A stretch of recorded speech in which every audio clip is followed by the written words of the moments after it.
Assalamualaikum warahmatullahi wabarakatuh. Hai, apa kabar semuanya? Selamat jumpa lagi dengan Ibu di pembelajaran kimia kelas 12. Khususnya yaitu tentang sifat koligatif larutan. Kalau pada pertemuan kemarin Ibu sudah menyampaikan bahwa sifat koligatif larutan itu sifat larutan yang hanya dipengaruhi oleh jumlah partikel. Nah, sifat koligatif larutan ada 4 macam, diantaranya yaitu pertama, penurunan tekanan uap, yang kedua, kenaikan titik didih, yang ketiga, penurunan titik beku, dan yang keempat adalah tekanan osmosis. Nah, untuk kali ini kita akan belajar bersama tentang penurunan tekanan uap. Apa itu tekanan uap ya? Perhatikan di sini. Seandainya kita mempunyai suatu cairan atau di sini Bu ambil contoh air murni, kita masukkan ke dalam wadah yang tertutup, maka nanti molekul-molekul air ini ada yang menguap. Ya, molekul-molekul air akan menguap ke atasnya. Ini akan menguap. Kemudian dengan bersama waktu ya, uap air yang ada di sini akan semakin banyak. Nih ya, molekul-molekul air yang menguap di sini nanti akan semakin banyak. Nah, pada keadaan tertentu uap air yang menguap di sini akan jenuh. Artinya jenuh bagaimana? Nanti ada uap air yang akan mengembun kembali menjadi air. Demikian sebaliknya, air yang di sini menguap, uap yang terbentuk mengembun, sehingga terjadi kesetimbangan antara pembentukan uap dan pembentukan air yang berupa zat cair. Nah, di sini dinamakan di sini ya disebut dengan tekanan uap jenuh.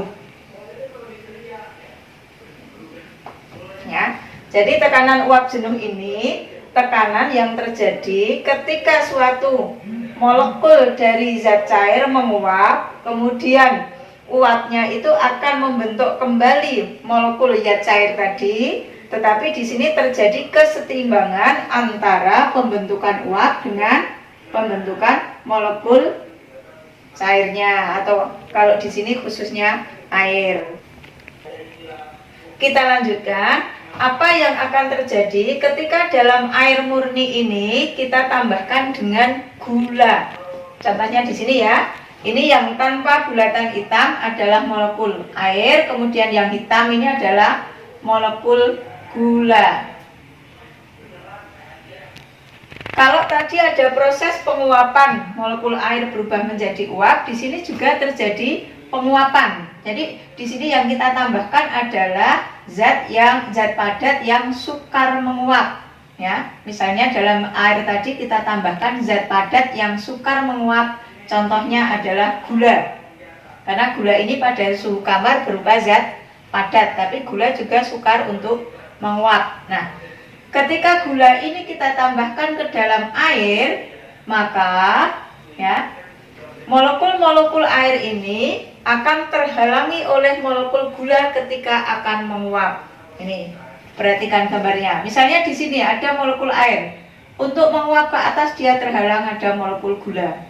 Ini juga mestinya langsung ke sana tapi terhalang ini walaupun hanya sedikit, ya.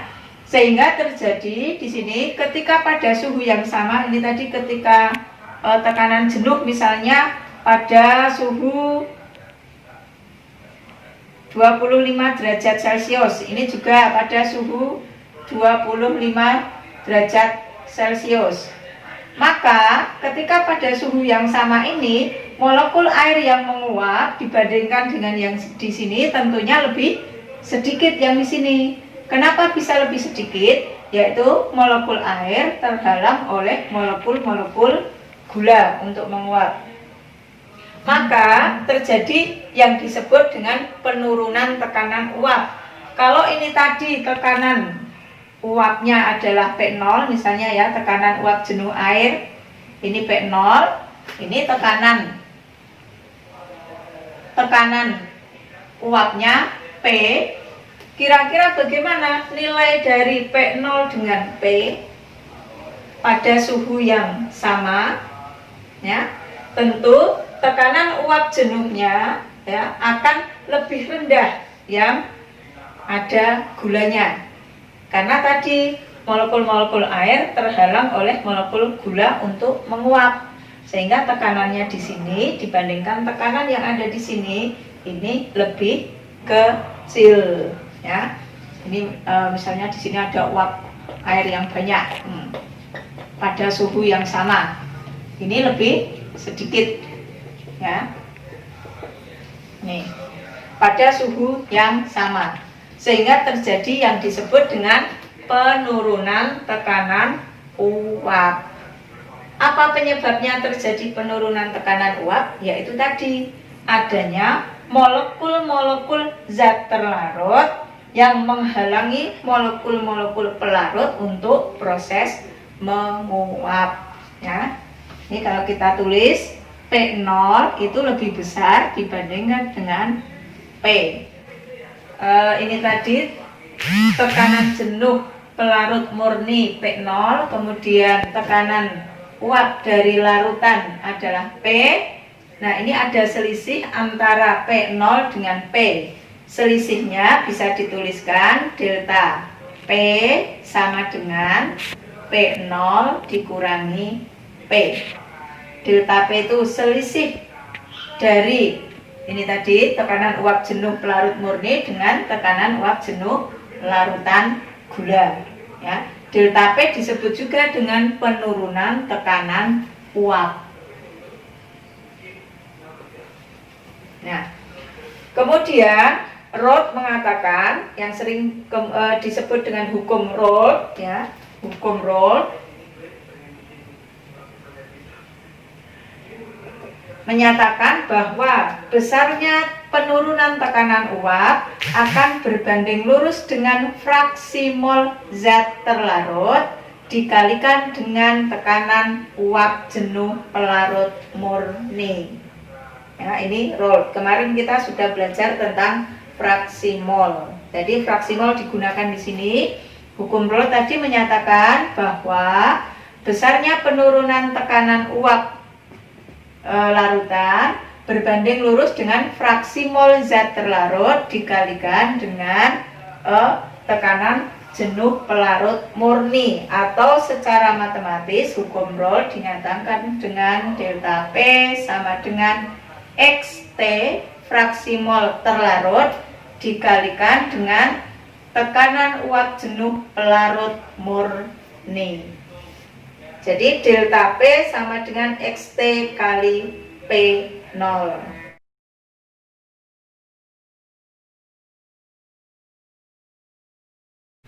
Ya, kita lanjutkan ke contoh soal. Ya, contoh soalnya, tekanan uap air murni pada suhu 25 derajat Celcius adalah 30,6 mm Hg.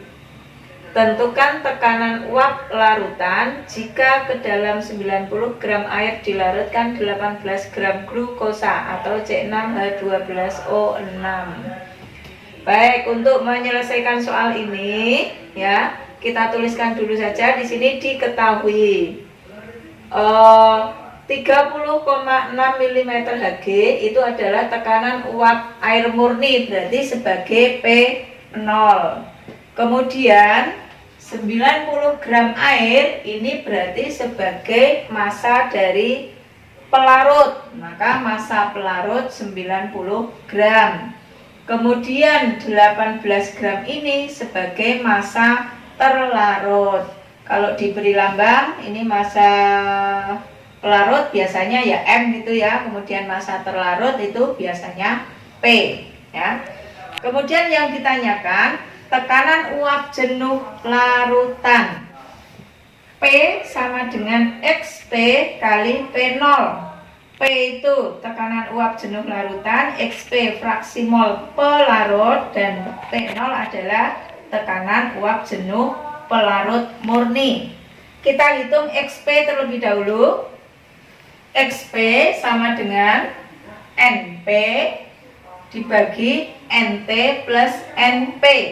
NP pelarut berarti mol pelarut, massa pelarut dibagi MR-nya 18. Kemudian NT itu terlarut, terlarutnya adalah glukosa, molnya 18 dibagi 180.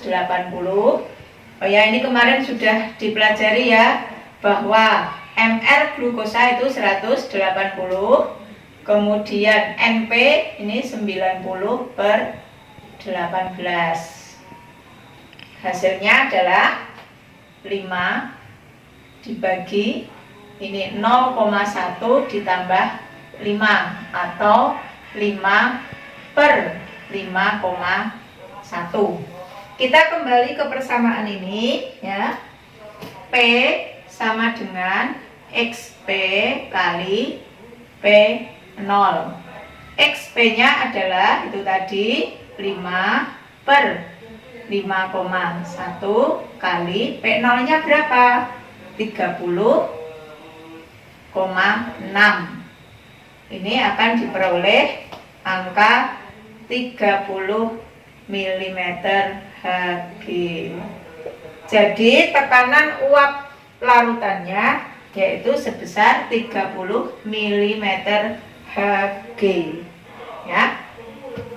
Saya kira itu contoh soalnya untuk penurunan tekanan uap jenuh.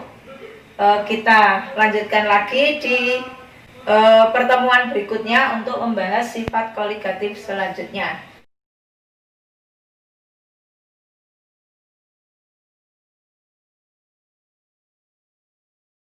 Cukup sekian dulu, sampai jumpa lagi. Dadah, assalamualaikum.